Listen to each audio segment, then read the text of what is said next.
Listening is an act of love. Thank you. You can help lift up the voices, stories, and challenges we share by making a contribution at thiswayout.org. A sincere thank you to all of you who already support This Way Out. Your support matters. I'm Paula Thomas. And I'm Wendy Natividad. With NewsWrap, a summary of some of the news in or affecting LGBTQ communities around the world for the week ending July 24th, 2021. Chile's Senate has finally approved marriage equality. The vote was not close, 28 in favor and 14 opposed. After years of resistance, right-wing President Sebastian Pinera suddenly announced his surprising support for equality in early June. Less than equal civil unions have been available to gay and lesbian Chilean couples since 2015. Movil, the Movement for Homosexual Integration and Liberation, is the South American nation's leading queer advocacy group. They had entered into an agreement with socialist former president Michelle Bachelet in 2012 to enact marriage equality and open adoption to same-gender couples. Movil officially withdrew from the deal last October in frustration with the government's inaction. President Pinera had also disregarded the Inter-American Court of Human Rights 2018 order that all members of the Organization of American States open civil marriage to queer couples if they had not already done so. Movil's spokesperson, Rolando Jimenez, said that it is not a right or left issue. It is not anyone's ideological workhorse. It has to do with the dignity and human rights of children. The measure now goes to Chile's Chamber of Deputies. With Pinera's strong support, passage there is expected in the next few weeks. Marriage equality has been the law of the land in neighboring Argentina since 2010, and now it's the first Latin American country to allow an X-gender marker on a non-binary person's national identity document. It came in the form of an official decree by President Alberto Fernandez this week. The announcement said that it implements the rights recognized under the gender identity law, interpreting its scope beyond binaryism. Provisions of that law included allowing trans people to change their legal gender without medical intervention. In September 2020, Fernandez ordered that at least 1% of all public sector jobs go to transgender applicants. Argentine queer rights activist Mariano Ruiz told the Washington Blade, "We hope that we will soon have a new law against discriminatory acts and a comprehensive law for trans people."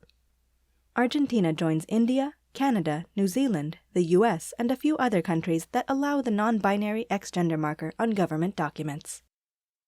At least 24 people have been arrested in the Georgian capital of Tbilisi for participating in violent anti-LGBTQ pride attacks, according to Pink News.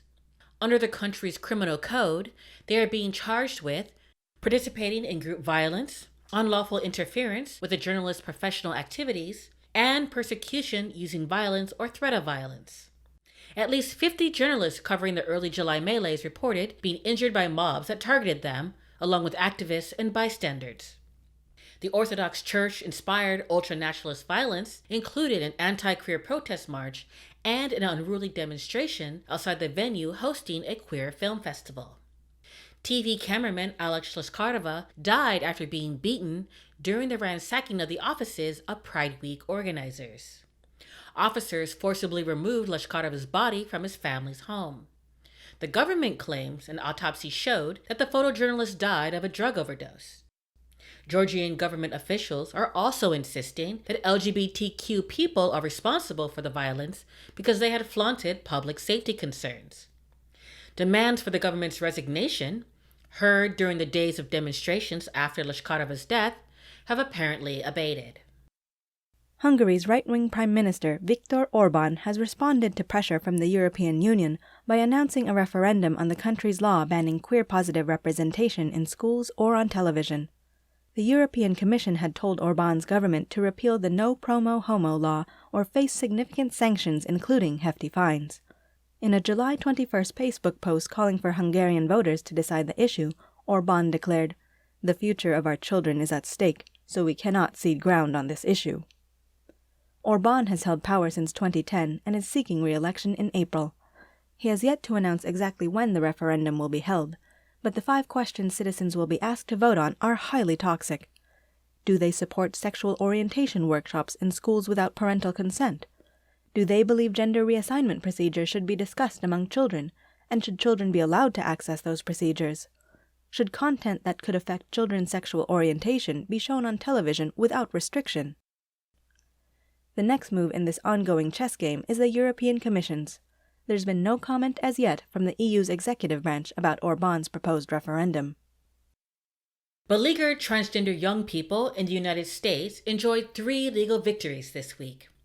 The Louisiana legislature's Republican majority failed to override Democratic Governor John Bel Edwards' veto of a bill to ban transgender youth from competing in school sports. It was the first ever special session called by Louisiana legislatures to override a governor's veto. The override succeeded in the Senate with a bare minimum 26 votes, but fell 2 votes short in the required 2/3 majority in the House, 68 to 30.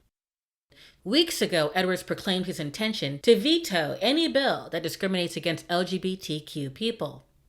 He told a news briefing following the House vote that what he called the mean bill targeted the most emotionally fragile children in the state of Louisiana.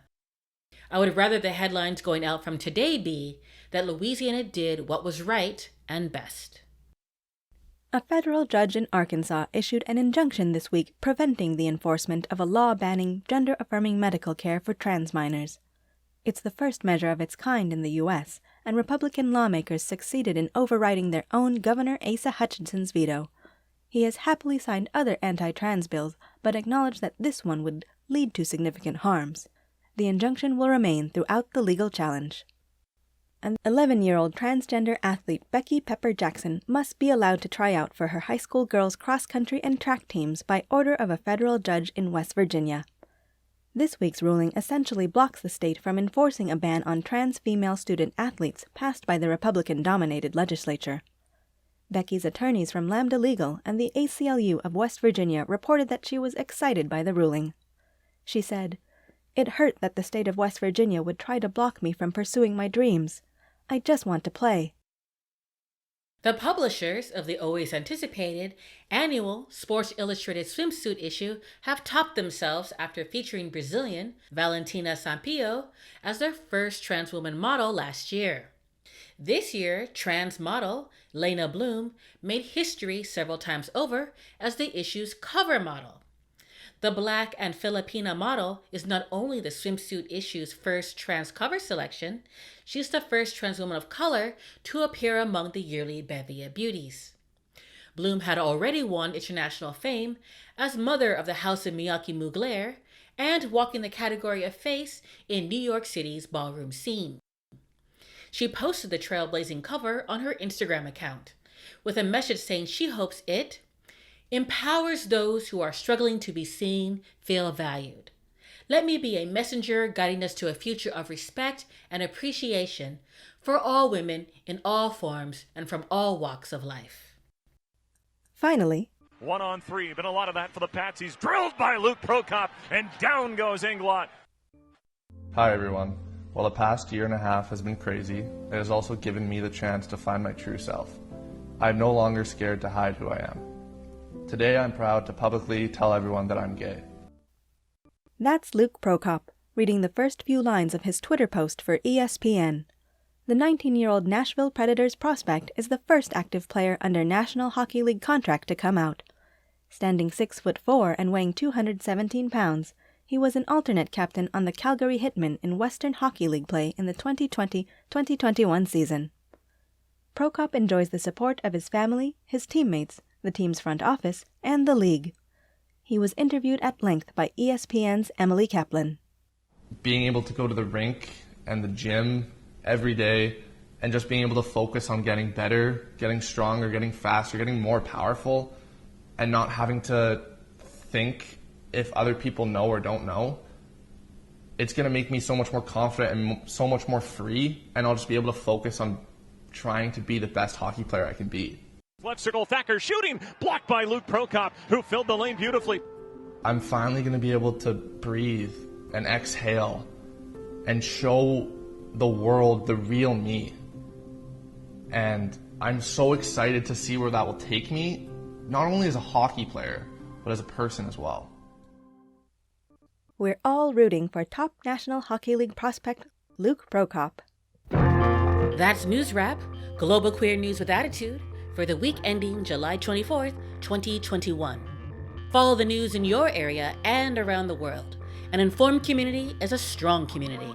NewsWrap is written by Greg Gordon, edited by Lucia Chappelle, produced by Brian DeShazor, and brought to you by you. Help keep us in ears around the world at thiswayout.org, where you can also read the text of this newscast and much more. And you can read the transcript and listen to NewsWrap each week by subscribing to our This Way Out radio channel on YouTube. For This Way Out, I'm Wendy Natividad. Stay healthy. And I'm Paula Thomas. Stay safe. This Way Out delivers LGBTQ news and culture to more than 150 local communities on radio stations around the world, and we are also a free online news service. You can choose your favorite way to listen, online or on the air, at thiswayout.org. Please sign up for our free e-newsletter, Inside This Way Out. We will respect your trust in us and make sure your personal information is never shared with others. Just send us an email at info@thiswayout.org to receive the informative and unique addition to the show.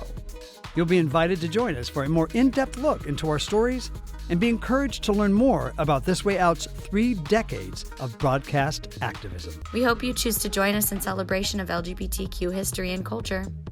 Email us at info@thiswayout.org to join the movement. We'll make sure you always know what's going on inside This Way Out.